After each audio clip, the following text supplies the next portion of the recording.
Word from the Lord. Tonight we're going to look at a couple of verses. This is a sermon that we've done, but I just think it's so much good information until I just wanted to brief you on it. If you look at Matthew, the chapter is 21. I'm just going to do verses 20 and verse 21. The Bible reads and says these words. And when the disciples saw it, they marveled, saying, How soon is the fig tree withered away? Jesus said unto them, Verily, verily, I say unto you, if you have faith and no doubt, you shall not only do this which is done to the fig tree, but also, if you say to the mountain, Be thou removed, it shall be cast into the sea, it shall be done. And then he says, in verse number 22, And all things whatsoever ye ask in prayer, believing, ye shall receive.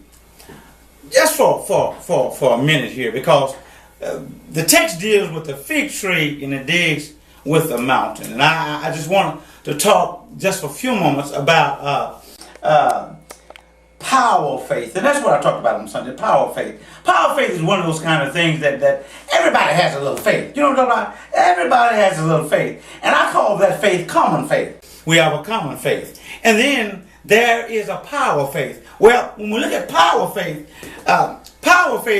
and common faith are like opposite ends of the world. Don't get it twisted. You know, every child of God have common faith, but not all of us have power faith. In other words, I can say that we have fig tree faith, and then there's mountain faith. So it determines where you are. You need the power faith in order to move the mountain out of the way. Because what happens here is when Jesus goes by, the tree is not bearing any fruit. So he says, since you're not going to bear any fruit, you'll never bear fruit. So the next day they come back, and what happens?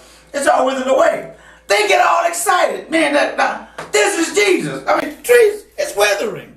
And Jesus, what are you getting so excited about? That's essentially what he's saying. Why? What you excited about? We're excited because what you said has come to pass.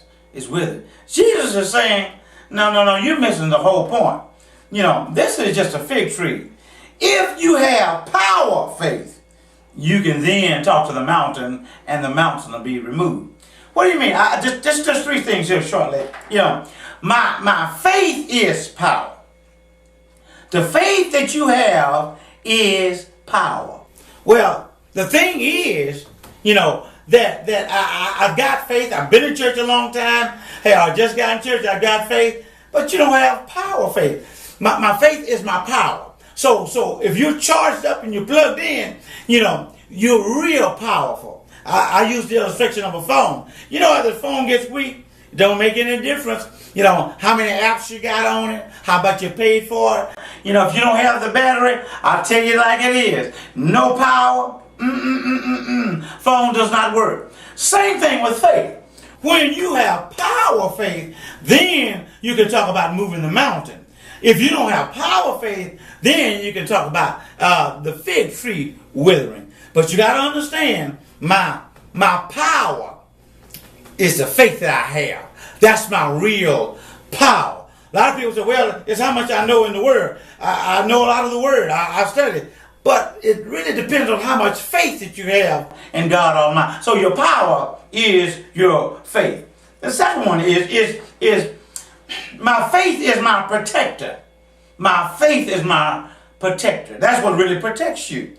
Because Ephesians 6, the 6th chapter, when he deals with this shield of faith, in verse number 16, this shield of faith. Well, if faith is my shield, faith is my protector.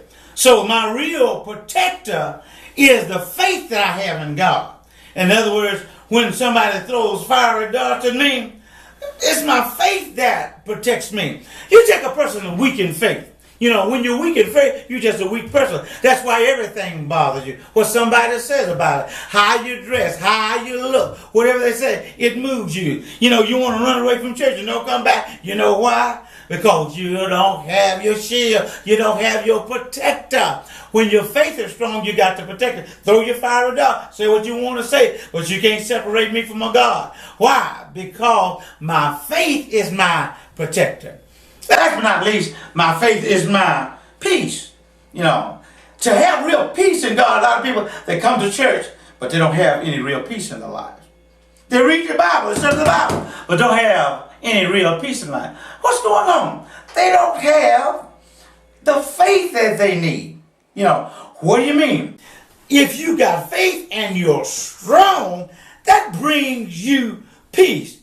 Hebrews 11 and verse number 6, without faith it's what? Impossible to please God. Well, if you can't please God and you God's child, do you believe you won't have any peace in your life? Let me say that again. If you don't have any faith in God, do you think you're ever really going to be at peace with yourself? Do you think you're going to ever be okay with yourself? No, you can't. Because that faith will produce the kind of peace. He said, you can't please me if you don't have any faith. But if I have the faith, I guarantee you, I'll have some peace in my life. Y'all be blessed.